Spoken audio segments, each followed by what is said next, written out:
एक और कैंडिडेट हैं अरविंद केजरीवाल। तो कम से कम विपक्ष के पास इतने चेहरे तो हैं, बीजेपी पे एक चेहरे के अलावा दूसरा चेहरा नहीं है, और बीजेपी पे जो चेहरे भी हैं वो सामने नहीं आ सकते। अब यूपी की सरकार चल रही है, मुख्यमंत्री तो यूपी के हैं, मंत्री दिल्ली से बने हैं, और जो मंत्री हटाए गए उनका दुख कोई पूछने वाला नहीं है। तो ऐसे थोड़ी सरकार चलती है। इसमें जो एक बयान है वो आपके सांसद हैं डॉक्टर एसटी हसन का भी है। सारा विपक्ष एकजुट होकर चुनाव लड़ेगा, हमें ऐसी उम्मीद है। और ये तो एमपी डिसाइड करेंगे कि कौन पीएम होगा। अगर हमारे एमपीज की तादाद ज़्यादा होगी तो अखिलेश यादव जी में कोई कमी नहीं है पीएम बनने से। वो भी एक पीएम के परफेक्ट कैंडिडेट हैं, हो सकते हैं। अगर हमारे 70 से 75 या 80 के एमपी जीतते हैं तो हम क्यों नहीं प्रोजेक्ट करेंगे। अखिलेश यादव जी अगर इतने बड़ी तादाद में उनके एमपी आते हैं तो उनका हक बनता है। 70, 75, 80 सीटें जीतें तो शरद पवार का जो फार्मूला है कि जिसके पास ज्यादा सांसद उसका पीएम, उसमें तो आपका नाम आ जाता है। नहीं, डॉक्टर एसटी हसन ने ठीक कहा, क्योंकि उन्होंने नहीं, मैं उस बात को कहता हूं क्यों ठीक कहा उन्होंने जी। डॉक्टर एसटी हसन ने इसलिए भी ठीक कहा होगा क्योंकि उन्हें यूपी की पॉलिटिक्स उन्होंने देखी है। एक समय ऐसा था जिस समय पूरा का पूरा सफाया हो गया था।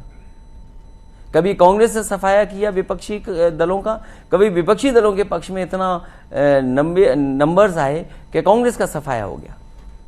तो वो सोचते हैं कि उत्तर प्रदेश से क्यों नहीं ऐसा सफाया हो सकता है। और बीजेपी तो पहले से ही कह रही है कि 80 के 80 सीटें निकालेंगे। तो हो सकता है बीजेपी से जीरो हो जाए यूपी में। कई विपक्ष के कई नेताओं का नाम आया, तो आपकी तरफ से या आपकी नज़र में 2024 के लिए पीएम का कैंडिडेट कौन है विपक्ष के लिए? मैंने आपसे कहा और फिर कहना चाहता हूं कि देश के लिए एजेंडा हो, और जितने भी ये मुख्यमंत्री या जितने भी लीडर्स जो सामने आ रहे हैं उनके पास कुछ न कुछ बताने और दिखाने के लिए भी है, और उन्होंने अपनी स्टेट में परफॉर्म किया है। मान लीजिए किसानों को पानी चाहिए और मुफ्त पानी चाहिए। अभी तेलंगाना के मुख्यमंत्री जी ने ऐलान कर दिया कि देश में 2024 में अगर मौका मिलेगा तो बिजली किसानों की मुफ्त होगी। जिस तरीके से उन्होंने खेतों तक पानी पहुंचाने का जो एग्जेम्पलरी काम किया, शायद वो देश के लिए उदाहरण है। पाइप वाटर सप्लाई तो आज यूपी में प्रचार हो रहा है, सबसे पहला यूपी का। हालांकि और जगह भी हुए हैं, लेकिन एक पायलट प्रोजेक्ट मैंने राठ में शुरू किया था। मैं सरकार से जानना चाहता हूं कि राठ में पाइप वाटर सप्लाई क्यों रोक दिया?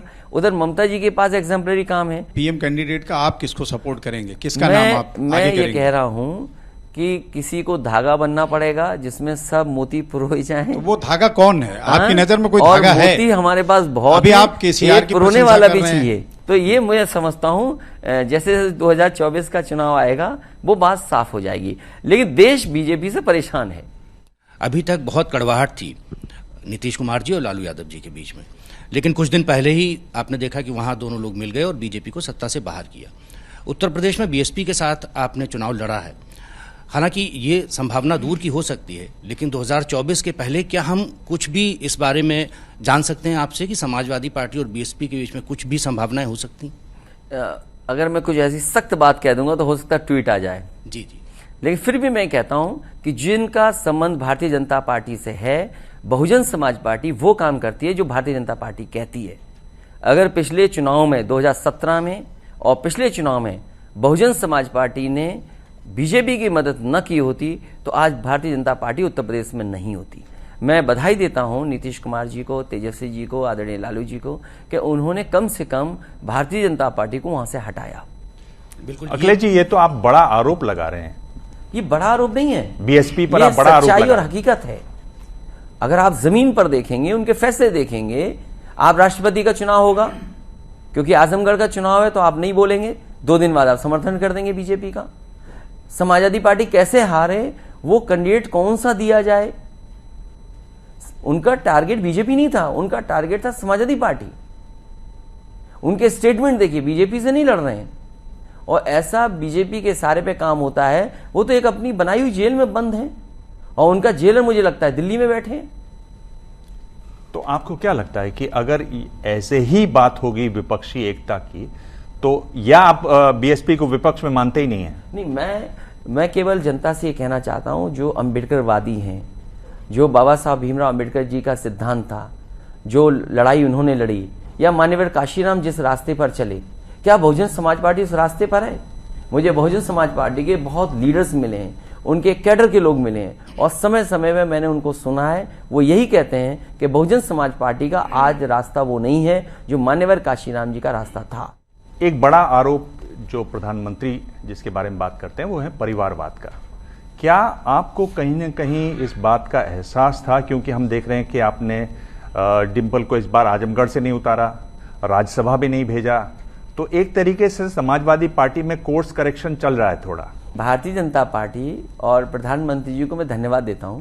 उन्होंने केवल राजनीति के क्षेत्र में परिवारवाद की बात नहीं की, उन्होंने कहा इंडस्ट्री में बहुत परिवारवाद है, जजेस में बहुत परिवारवाद है। मुझे खुशी होगी कि वो जिस तरीके से बाजार के जो लोग हैं, बड़े बड़े लोग हैं, इंडस्ट्री में हैं और क्षेत्रों में हैं, उस परिवारवाद को कब खत्म करेंगे। जहां तक समाजवादी पार्टी का परिवारवाद की बात है, भारतीय जनता पार्टी दूसरे के परिवारों की बात इसलिए करती है, वो अपने परिवार को छिपाना चाहती है। मैं जानना चाहता हूं, उत्तर प्रदेश के मुख्यमंत्री जी हैं, क्या बिना परिवारवाद के वो विधायक और सांसद बन जाते? कर्नाटक के मुख्यमंत्री हैं, क्या परिवारवाद नहीं है वहां पर? मैं ऑल लीडर्स का नाम नहीं लेना चाहता हूं। बीजेपी में भरमार है परिवारवाद की, लेकिन जनता को क्योंकि प्रोपेगेंडा करना है, उन्हें एक परसेप्शन क्रिएट करना है कि विपक्षी पार्टियों के पास परिवारवाद है, हमारे परिवारवाद नहीं है। लेकिन इस बार प्रधानमंत्री जी ने विस्तार किया है कि और क्षेत्रों में जो परिवारवाद है उसको भी खत्म करेंगे। मुझे उम्मीद है कि बड़े बड़े जो इंडस्ट्रियल घराने हैं उनका परिवारवाद कब खत्म करेंगे प्रधानमंत्री जी। तो एक तरीके से मुश्किल हो गई क्या? दाल और सब्जी में आपके घर में नमक सही पड़ रहा है आजकल, या जो आपने उनको आजमगढ़ से राज्यसभा से रोक दिया उसमें कुछ मुश्किल? क्योंकि अभी 24 का चुनाव है और 24 में चुनाव में जिसको लड़ना होगा मैं लड़ाऊंगा। इतने कम महीनों के चुनाव में क्यों मैं लड़ाऊं किसी को? हालांकि धर्मेंद्र लड़े, वो भी परिवार का ही हिस्सा है। अखिलेश जी, जो आपातकाल जब देश में लगा था तो समाजवादियों की भूमिका बड़ी थी उसको हटाने में। आज की डेट में आप लोग आरोप लगाते हैं कि ये जो सरकार एजेंसीज का दुरुपयोग करती है, आपातकाल जैसा कुछ बताते हैं कि तानाशाही है सरकार में, तो वो आपातकाल और ये जो आपातकाल है इसमें आप किसको ज्यादा गंभीर मानते हैं? बीजेपी ने ये कांग्रेस से सीखा है, लोगों के घर में छापा मारना, पॉलिटिकल लोगों को फंसाना। कम से कम बीजेपी ये स्वीकार करी, कांग्रेस से सीखा उन्होंने। और कांग्रेस का हाल देख लीजिए आप, बीजेपी के खिलाफ कोई खड़ा हो जाएगा, उसके खिलाफ ईडी, सीबीआई, इनकम टैक्स और न जाने कौन कौन से विभाग आ जाएंगे। आज भी हम लोग, आप लोग बैठे हैं, हो सकता है किसी के यहाँ छापा पड़ रहा हो ईडी का। एक दिन ईडी ही परेशान हो जाएगी छापा मार मार करके, क्योंकि इतने कागज ईडी पर हो जाएंगे, पूरा देश फंस जाएगा उसमें, कोई कारोबार नहीं होगा। और बीजेपी के लोगों के क्यों नहीं ईडी छापा पड़ रहा है? ये एक्सप्रेसवे बना बुंदेलखंड, केवल एक एग्जांपल मैं देता हूं। बुंदेलखंड एक्सप्रेसवे बना, सबसे बड़ा प्रोजेक्ट था और प्रधानमंत्री जी ने उद्घाटन किया। बारिश के दूसरे दिन ही ढह गया, उसके जो क्वालिटी थी कंस्ट्रक्शन की वो खराब थी। मैं जानना चाहता हूं इसकी ईडी, सीबीआई, इनकम टैक्स क्यों जांच नहीं हुई? वो प्रोजेक्ट क्या सस्ता प्रोजेक्ट है? और फिर जो समाजवादी पूर्वांचल एक्सप्रेसवे बना था उसकी क्वालिटी बिल्कुल बर्बाद कर दी। इन्होंने जो कहा कि उसकी राइडिंग क्वालिटी के लिए रबर मिक्स्ड विटामिन यूज करेंगे। मैं जानना चाहता हूं कि जो पूर्वांचल एक्सप्रेसवे है उसमें रबर विटामिन कितना यूज हुआ है जिससे राइडिंग क्वालिटी बेटर हो जाती। और आपने तो इंडियन रोड कांग्रेस के जो मापदंड थे, मानक थे, उन मानकों से खिलवाड़ किए। उनके मानकों से खिलवाड़ करने का मतलब है कि आप जो चलने वाले लोग हैं उनकी सेफ्टी से खिलवाड़ कर रहे हैं। जिस हाईवे का मीडियन 14 मीटर होना चाहिए था, आपने मीडियन काट दिया, आपने सर्विस लेन काट दी, आपने कोई आगे फर्दर प्रोजेक्ट नहीं बनाया, मंडियां किसानों के लिए नहीं बनाई। तो कब जांच होगी इस बात की, ईडी, सीबीआई और इनकम टैक्स की? आपने गलत एक्सप्रेसवे बना दिया। इंडियन रोड कांग्रेस के मानक से कैसे आप खिलवाड़ कर सकते हैं? और फिर यहां तो जेल में घोटाला है, स्वास्थ्य विभाग में घोटाला है, ट्रांसफर पोस्टिंग में घोटाला है। अभी उत्तर प्रदेश में सरकार बनते ही सभी इंजीनियरों का ट्रांसफर हो गया और ऐसा घोटाला सामने आया जिसमें कई सौ करोड़ का खिलवाड़ हुई है। क्या उसकी ईडी, सीबीआई जांच होगी? स्वास्थ्य विभाग के ट्रांसफर हो गए, क्या ईडी, सीबीआई जांच होगी?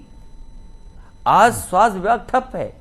वहां के डिप्टी सीएम को यह काम है कि जाइए छापा मारिए, घूमिए, देखिए अस्पतालों को, और आज तक किसी पे कार्रवाई नहीं हुई। जहां जहां गए वो अस्पताल नहीं ठीक हुए, ना दवाई मिल रही, ना इलाज मिल रहा है, ना जांचें हो रही हैं, अल्ट्रासाउंड मशीन बंद है, आपकी एक्सरे मशीन बंद है, ऑपरेशन की डेट के बाद डेट दे रहे हैं, आपको दवाइयाँ उपलब्ध नहीं हैं, पूरा खत्म कर दिया स्वास्थ्य विभाग। इस